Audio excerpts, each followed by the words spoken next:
मुजफ्फरनगर का युवक 2 माह से जापान में लापता, पीएम मोदी से मदद की गुहार। मुजफ्फरनगर से कुकिंग वीजा पर गया युवक इरशद अहमद जापान में गायब हो गया। 2 माह से उसका कोई अता पता नहीं है। पत्नी और बच्चों का रो रो कर बुरा हाल है। युवक की पत्नी ने पीएम मोदी से मदद की गुहार लगाई है। इरशाद जापान में 13 साल से रह रहा था और 4 माह पहले ही परिवार से मिलकर वापस जापान लौटा था। बीती 8 अगस्त को परिवार ने इरशाद अहमद से व्हाट्सएप के जरिए बात की, लेकिन अगले दिन 9 अगस्त से इरशाद अहमद व्हाट्सएप पर ऑनलाइन नहीं आए, जिसकी वजह से परिजनों को दिक्कत हुई। तो परिजनों ने दिल्ली जापान एम्बेसी जाकर संपर्क किया, लेकिन परिजनों को वहां से भी कुछ हाथ नहीं लगा। मुजफ्फरनगर में शहर कोतवाली क्षेत्र के अंबा विहार कालापाड़ निवासी मोहम्मद इरशाद पुत्र मोहम्मद आकिल 13 वर्ष पहले रोजी रोटी के लिए जापान गया था। पत्नी सरताज बानो ने बताया कि इरशाद जापान के तेशिगी केन ओयामा प्रांत स्थित होटल रोशानी में कुक का काम करता था और 4 माह पहले ही भारत से वापस जापान लौटा था। बताया कि 8 अगस्त को इरशाद से उसकी आखिरी बार फोन पर बात हुई। 9 अगस्त से वहां ऑफलाइन हो गया और उसके बाद से आज तक उससे कोई संपर्क नहीं हो पाया। सरताज बानो ने बताया कि कुछ दिन पहले वह अपने पति की जानकारी लेने के लिए भारत में स्थित जापान एम्बेसी गई थी। वहां से उसे जापान स्थित भारतीय दूतावास में संपर्क करने के लिए कहा गया। बताया कि वह कई बार जापान में भारतीय दूतावास अधिकारियों से बात कर चुकी है, लेकिन अभी तक वहां से ना तो कोई सही जवाब मिला और ना ही इरशाद का ही पता चल पाया। बताया कि जापान में इरशाद के साथ रहने वालों से भी संपर्क किया गया, लेकिन उनसे भी कोई खास जानकारी नहीं मिल पाई। सरताज बेगम और उनके दोनों बच्चों ने पीएम नरेंद्र मोदी से मदद की गुहार लगाई है। उन्होंने प्रधानमंत्री से गुहार लगाई कि वह जापान में गायब उसके पति की तलाश कराए। उन्होंने कहा कि 2 माह से उसके पति का कोई अता पता नहीं। वे लोग काफी परेशान हैं। भारत में उसकी सास और बच्चे काफी मुश्किल में हैं। सरताज बेगम ने बताया कि अब एक अनजान डर से बहुत घबरा रही है। रालौद के थाना भवन विधायक अशरफ अली खान ने जापान में स्थित भारतीय दूतावास को ट्वीट कर 2 माह से मिसिंग इरशाद की तलाश के लिए मदद मांगी। अशरफ अली खान ने ट्वीट के माध्यम से जानकारी दी कि इरशाद अहमद 9 अगस्त से लापता है और आज तक उसको कुछ भी पता नहीं चला।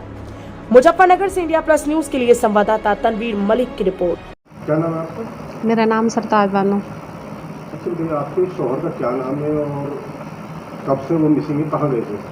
उनका इरशाद अहमद और 9 अगस्त से मैं ऑनलाइन नहीं है और 4 महीने पहले वे जापान में गए थे। तो क्या करते थे वो? मैं कुकिंग वीज़ा पे गए थे, कुकिंग ही करते थे। अच्छा, कब से जापान में थे? उन्हें 12-13 साल हो गए जापान में, आते जाते रहते हैं। अच्छा, लास्ट बार आपसे कब बात हुई? मेरी 9 अगस्त में नहीं, 8 अगस्त में मेरी बात हुई। 9 अगस्त सुबह ऑनलाइन नहीं रहे, फिर उनसे कोई बात नहीं हो पाई। तो किस तरह की बात हुई थी आपसे? नॉर्मल तरीके से बात हुई, कोई ऐसी बात ही नहीं हो पाई।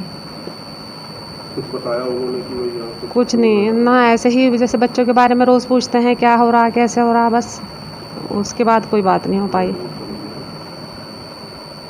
तो अभी क्या है, मतलब मिसिंग है, क्या है, क्या पता है? देखो, मैं यही, मुझे कुछ मालूम नहीं, मिसिंग तो है ही। मैं जब कहीं भी किसी जगह पता नहीं चल पा रहा उनका, जो बंदे हैं वहाँ के वे भी ढूंढ रहे हैं वहाँ कि कहाँ है, किस जगह है, तो मिसिंग तो समझो है ही। तो लगभग 3-4 महीने से आपको कोई संपर्क नहीं हुआ? नहीं, 2 महीने से, 9 अगस्त से मेरा कोई संपर्क नहीं है उनसे। तो वहाँ किस तरह कार्य करते थे वो? अब देखो क्या पता, वो सर्व करते थे या भाई कुछ भी करते थे। कुक, मतलब कुक वीज़ा वाले ही जो काम कराते थे वही काम करते थे। होटल में थे वहाँ? रोशनी होटल में। उन होटल में संपर्क करा आपने? जी, संपर्क किया, उन्होंने भी कोई उठाया नहीं फ़ोन, ना जवाब दिया। दिल्ली एम्बेसी गए हम, नहीं जापान एम्बेसी जो इंडिया में है, जापान एम्बेसी उस जगह गए। उन्होंने कहा है कि इंडियन एम्बेसी का फ़ोन कीजिए, अगर वहाँ का बंदा कोई यहाँ आता है ना, हम उसके बारे में बताते हैं। और वहाँ इंडियन एम्बेसी में जापान के इंडिया के बंदे को जापान वाले बताएंगे। फिर हमने वहाँ का नंबर कांटेक्ट किया, कहने लगा जी हम तुम्हें 2 दिन में बता देंगे। 2 दिन में उन्होंने, एम्बेसी वालों ने भी कोई मुझे फ़ोन नहीं किया, ना कोई रिप्लाई आई। हमने SMS किया, उसका भी कोई रिप्लाई नहीं आई। कब से आप ट्राई कर रहे हैं? हम रेगुलर हम SMS करते हैं, वो फ़ोन करते हैं एम्बेसी में। आज तक कभी फ़ोन नहीं उठाया उन्होंने हमारा, पता नहीं किस वजह से, क्या तो हो क्या गया। लगता है कि आपके जो शौहर हैं वो क्यों मिसिंग है? कोई हादसा हुआ या कोई अनहोनी घटना हुई, कुछ क्या लगता है? देखो जी, ये तो ऊपर वाला ही जाने, हादसा है या भाई कुछ दुनिया की कुछ बात है, ये तो ऊपर वाला जाने या वो बंदा खुद जाने कैसा है कैसे नहीं, पर यूँ नहीं पता मुझे है कहाँ। मिसिंग से घर के हालात क्या है? देखो आप ये बताइए, जब शौहर कहीं ना हो तो उसके घर के हालात कैसे होंगे तो तुम्हें पता होगा। परिवार में कौन कौन है? परिवार में मैं हूँ, मेरा बेटा और हमारी सास हैं, वो डॉक्टर के यहाँ गई हुई बाहर। तो प्रधानमंत्री से क्या अपील करना चाहिए? बस ये अपील करना चाहती हूँ, मेरे शौहर का पता कीजिए, बस रिक्वेस्ट है हमारी यही। अल्लाह उनको सही सलामत रखे, मेरे मौला मेरे पाक परवरदिगार। उनसे संपर्क का क्या माध्यम था, कौन से ऐप से आप उनसे बात करते हैं? वो व्हाट्सएप से। व्हाट्सएप? जी जी। रिप्लाई नहीं आया? कोई रिप्लाई नहीं है? नहीं, कोई रिप्लाई नहीं आया।